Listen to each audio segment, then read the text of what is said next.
review a lot of horror on this channel, but you seem to like it when we do. So I have another horror movie review for you today.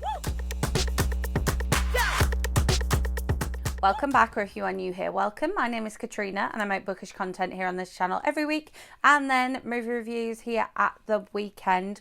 All of my movie reviews are spoiler free, and I will leave a playlist of my recent reviews linked up above.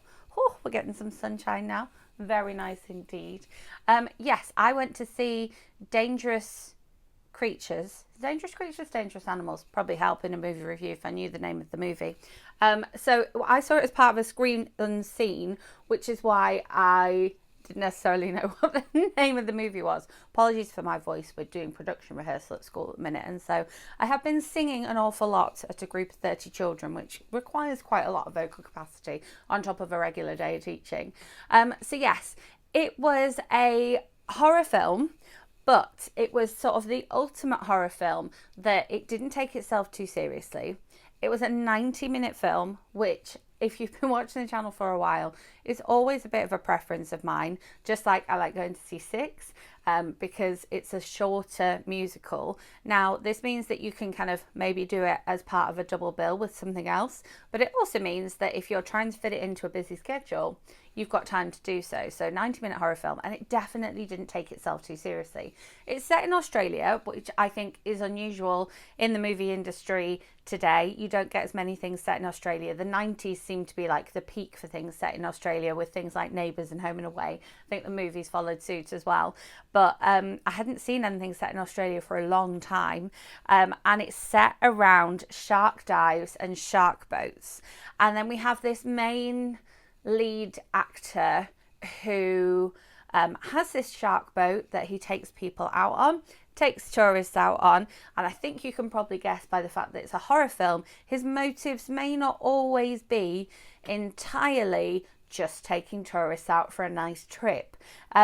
So it's quite an intense horror film in the fact that most of the action takes place on this boat. So whenever you've got action that takes place in a confined space, I think that leads it to be slightly more on the thriller side than the horror side. And it means they have to get creative with the storyline, and it's a very character-driven film, which I'm a big fan of. So when I talked about having seen Hereditary, I talked about the fact that you had this small setting, which just added to the intensity. You also had a very small cast, which is the case with this film. This film has a very small cast. However, the sort of lead actor, the guy who owns this boat, I thought that he was fantastic. His acting was very measured. He was obviously playing somebody who was slightly unhinged, and was, I mean, your classic kind of like, if you imagine a guy living alone on a boat with, you know, no wife and no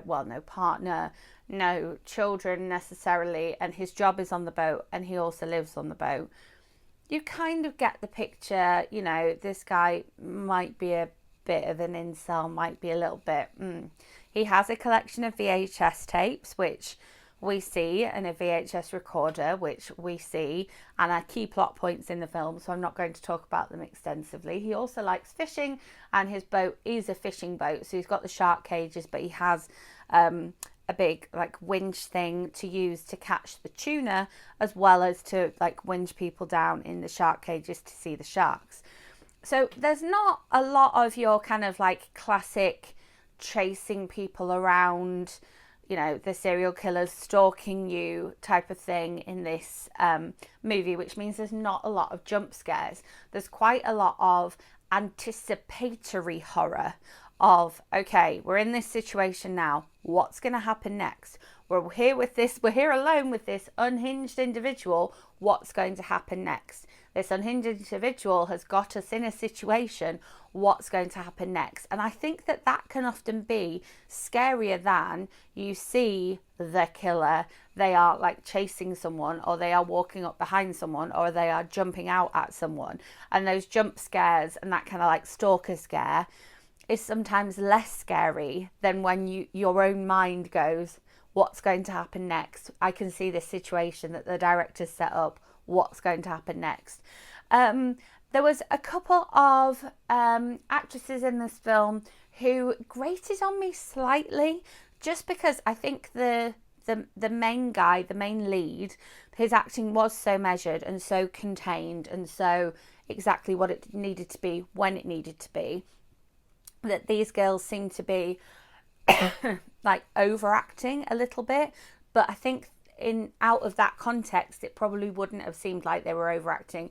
But next to his acting, they did seem like they were, I don't want to say trying too hard, because like they are trying to do a good job, but they seem to be overacting a little bit. So overall, this has been quite panned by the critics. We only had 2 people walk out of the screening, which a lot of people anticipated that there would be more people walk out of the screening because people weren't so excited about this film. But I just thought it was a great horror film. It's something that I would potentially watch again, and it's something that I would definitely recommend fans of sort of scarier films, thrillers and horrors go and see, because I think it was done really well. You don't have to set aside a lot of time to it. You don't have to worry about, I don't think you have to worry if you've got a fear of sharks, because this kind of celebrates the beauty of sharks as well. It's not got any other common phobias in there. And so I think it was a really great film. I enjoyed my time. I found the film interesting.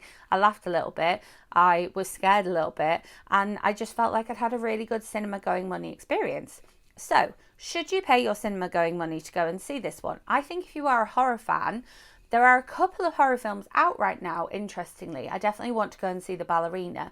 But I think if you're a horror fan, I think that this is a good example. I think it's a good film. I think it's a decent film to go and see. I think obviously if you're going as part of like a family outing, it's not suitable for children. I don't think it's one that necessarily has to be seen on the big screen.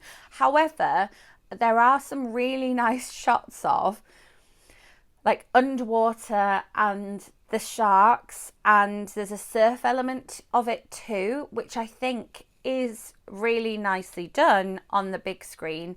And there's some musical elements of it too that sort of helped with the surround sound of being in a cinema auditorium. So I don't think it's a waste of cinema going money. I think if you are the audience for this film, I think seeing this film on the big screen rather than sitting at home being distracted by a device or the washing up or eating your dinner, I think is the better option. So it's a yes from me.